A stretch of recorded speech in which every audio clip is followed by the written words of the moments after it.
What I'm about to show you is perverted, crude, and messed up.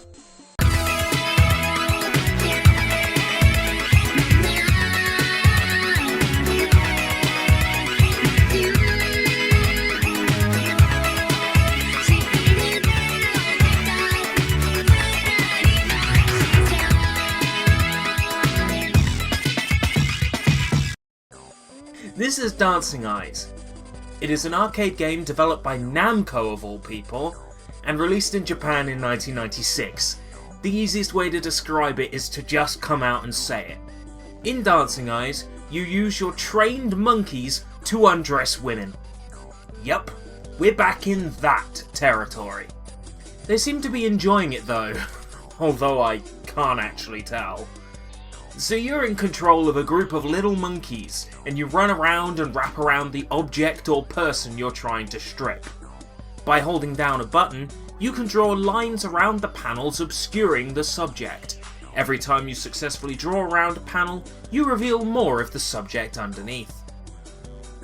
It isn't easy to draw around these panels, however, thanks to the little critters that get in the way. The enemies are clever enough to predict where you're going to go, and in the later stages they had my blood at boiling point. There are items you can collect to make your job easier, but even so, you should always be cautious of the enemies and try to visualise where in the play area they are. Once you strip your subject, you can watch a special showtime sequence where an animation is played. Depending on how the arcade machine is set up, you can zoom in on the scene to see things in greater detail. Every stage has its own showtime with exclusive sound effects, and usually involves something suggestive. Except for the cow, which just walks forwards a bit. Yeah, there are some really offbeat stages. How about undressing a fish to reveal a mermaid?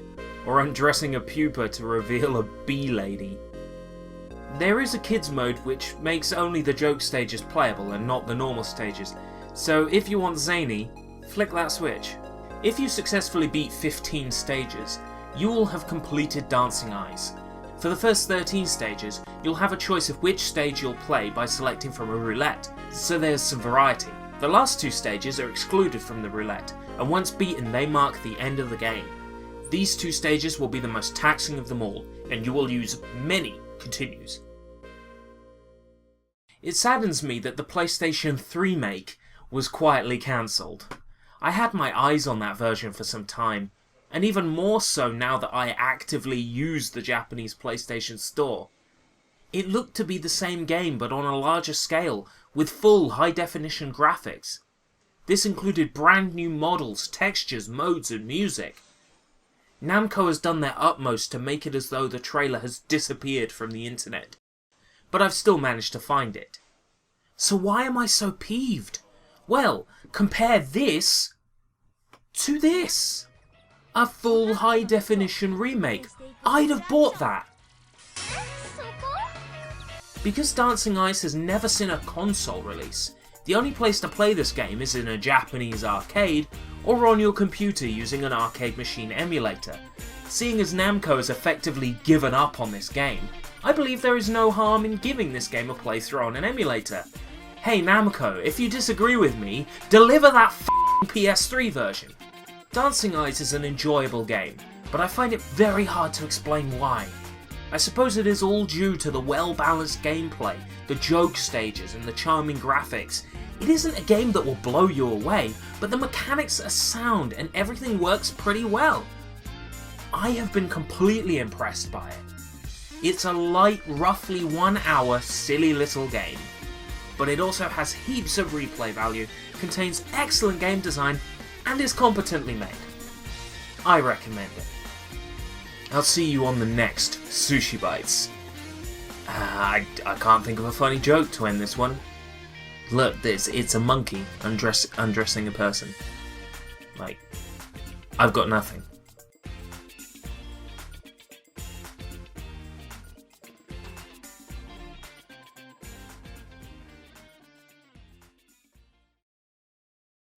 Okay, while I was editing the video, I went and did some research on Dancing Eyes and found out that the PlayStation 3 remake, the trophies for it appeared on a trophy website about 5 months ago. This is ages after the game was confirmed cancelled. We haven't heard anything since, but the existence of those trophies listed on a trophy site leads me to believe that we might actually get this remake after all. And that has me psyched. I really hope it's true, and if it is, you can expect to see it on a future Sushi Bites. But yeah, I was absolutely shocked to find that out, and so happy I just had to add it to the end of the video. So yeah, might actually be able to cover that at some point, which is exciting.